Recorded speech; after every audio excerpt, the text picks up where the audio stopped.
السلام علیکم اسلام کے دوستو۔ افریقہ کے دل میں پہاڑوں اور وادیوں کے درمیان چھپا ایک شہر، جہاں گلیوں کی خوشبو میں صدیوں پرانی روحانیت بسی ہے، جہاں دیواروں پر وقت کے نقوش اب بھی بولتے ہیں اور جہاں اذان کی صدا آج بھی دلوں کو جو جوڑ دیتی ہے، یہ ہے ہرر، ایتھوپیا کا وہ مقدس شہر جسے اسلام کا چوتھا مقدس شہر کہا جاتا ہے، جہاں ایمان، علم، محبت اور روایات ایک ہی سانس میں ملتے ہیں۔ Harar is considered the fourth holy city of Islam. اسلام اس خطے میں 7ویں صدی عیسوی میں پہنچا، جب حبشہ کے بادشاہ نجاشی نے مسلمانوں کو پناہ دی تھی۔ انہی سرزمینوں میں بعد میں ہرر شہر وجود میں آیا، اور یہ شہر صدیوں تک علم دین، تصوف اور اسلامی ثقافت کا مرکز بن گیا۔ یہاں کی گلیاں صرف گزرگاہ نہیں، بلکہ صدیوں کی عبادت، تلاوت اور ذکر کی گواہ ہے۔ اس شہر کا رقبہ تقریباً 334 مربع کلومیٹر ہے، اور اس کی آبادی 1,50,000 کے قریب ہے، اور ایتھوپیا کے دارالحکومت سے اس کا فاصلہ 518 کلومیٹر ہے۔ ہرر کی فضا میں ایک عجیب سی کشش ہے، کیونکہ اس شہر میں 82 مساجد اور 102 صوفیہ کرام کے مزارات ہیں، جن میں سے کئی 10ویں صدی سے قائم ہیں۔ ہر مسجد، ہر حجرہ اور ہر گنبد ایمان کی روشنی سے جگمگاتا ہے۔ یہی وہ شہر ہے جہاں صوفیہ کرام نے محبت کا پیغام پھیلایا، جہاں نسل، زبان اور رنگ سے بالاتر ہو کر اللہ کی وحدانیت کا پرچار ہوا۔ ہرر صرف مذہبی شہر نہیں، یہ صدیوں سے علم و ادب کا مرکز بھی رہا۔ یہاں کے مدارس میں عربی، فقہ اور فلسفہ پڑھایا جاتا رہا۔ قرآن کے نسخے، ہاتھوں سے لکھے ہوئے صحیفے اور عربی اور افریقی خطوط کے نادر مجموعے آج بھی یہاں محفوظ ہیں۔ ہرر کو دیواروں کا شہر بھی کہا جاتا ہے، اور یہ شہر تقریباً 1200 سال پرانا ہے اور یونیسکو ورلڈ ہیریٹیج سائٹ میں شامل ہے۔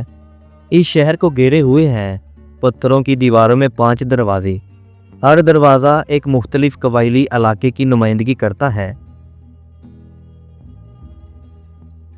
ہرر کے لوگ اپنے رنگین لباس اور روایتی دستکاری کے لیے مشہور ہیں۔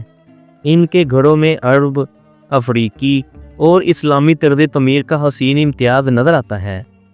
اندرونی دیواروں پر آیت قرآنی اور پھولوں کے نقش، اور ہر گھر میں خوشبودار کافی، جسے حبشی قہوہ کہا جاتا ہے۔ راتوں میں صوفی محفل سجتی ہے، جہاں ڈف کی تھاپ پر اللہ کے ذکر کی صدا گونجتی ہے۔ یہ وہ منظر ہے جو دل کو پرسکون اور آنکھوں کو روشن کر دیتے ہیں۔ ہرر کی ایک روایت ایسی بھی ہے جو دنیا بھر کے سیاحوں کو حیران کر دیتی ہے۔ یہاں کے مقامی لوگ رات کے وقت جنگلی شیروں کو اپنے ہاتھ سے کھانا کھلاتے ہیں۔ اس رسم کو ہائنا فیڈنگ کہا جاتا ہے، اور یہ روایات کئی صدیوں پرانی ہیں۔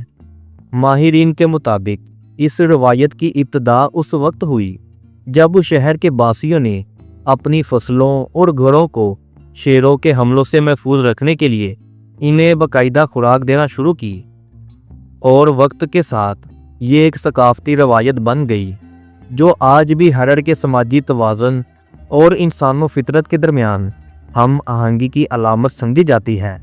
ہرر کے لوگ ایک جملہ اکثر دہراتے ہیں، اگر ہم جنگلی شیروں کے ساتھ امن میں رہ سکتے ہیں تو دنیا کے ساتھ بھی۔ ہرر شہر اور اس کے آس پاس کے پہاڑی علاقوں میں صدیوں سے ہی کافی کے پودے اگائے جا رہے ہیں۔ یہاں کی زمین، موسم اور اونچائی کافی کے ذائقے کو خاص بناتی ہے۔ ہرر کی کافی اپنے تیز ذائقے، خوشبو اور چاکلیٹی فلیور کی وجہ سے پہچانی جاتی ہے۔ اس کا ذائقہ عام کافی سے گہرا، تھوڑا سا میٹھا اور کبھی کبھار پھولوں جیسا محسوس ہوتا ہے۔ کہا جاتا ہے کہ کافی کا آغاز بھی ایتھوپیا سے ہی ہوا، اور ہرر ان چند شہروں میں سے ایک ہے جہاں سے یہ کافی دنیا کے دوسرے حصوں میں پہنچی۔ گھروں میں کوفی کی سرمنی ہوتی ہے جہاں محسوس برتنوں میں تازہ بولی ہوئی کافی تیار کی جاتی ہے اور مہمانوں کو پیش کی جاتی ہے۔ دنیا کے مشہور فرانسیسی شاعر آرتھر ریمبو اپنے دور کے سب سے آزاد خیال اور جدید سوچ رکھنے والے انسان مانے جاتے تھے۔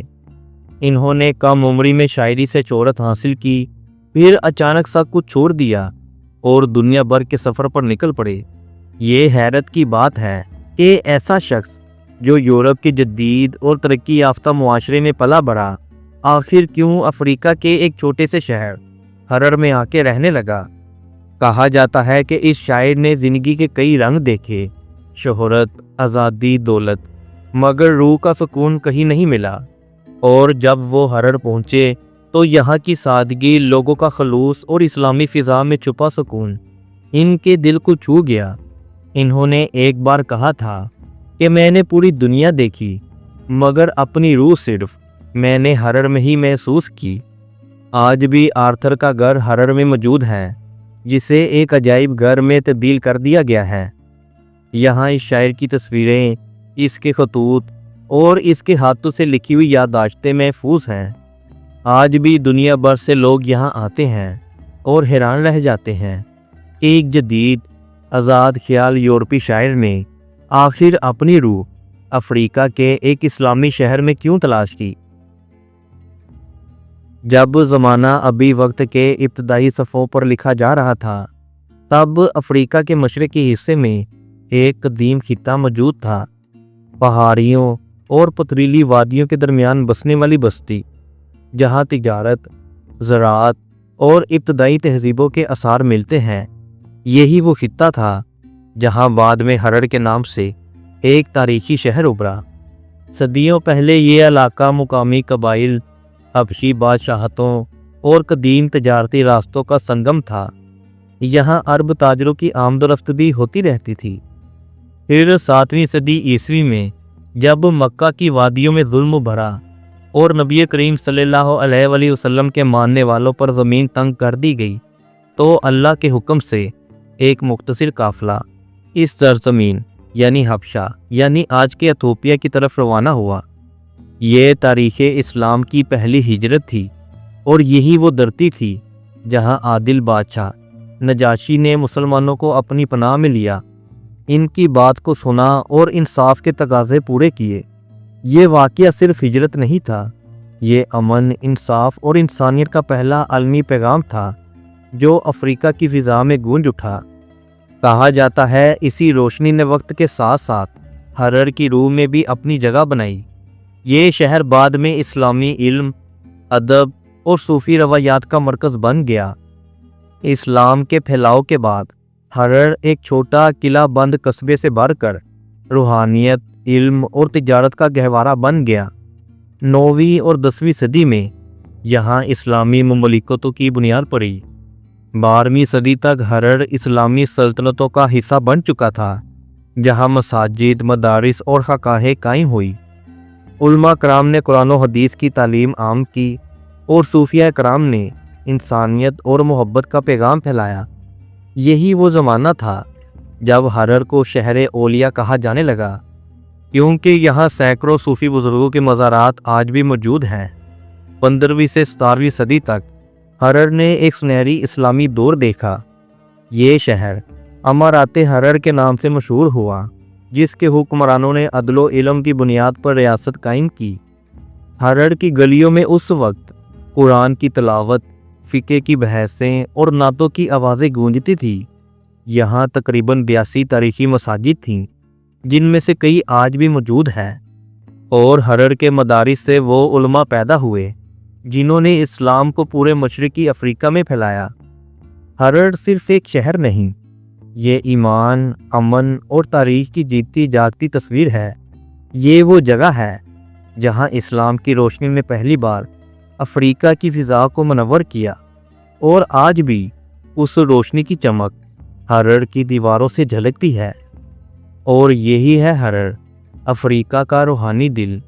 ویڈیو کیسی لگی کمنٹ سیکشن میں ضرور بتائیے گا۔ تو ملتے ہیں آپ سے اگلی ویڈیو میں کسی اور ملک، کسی اور اسلامی بستی میں۔ تب تک کے لیے اللہ حافظ۔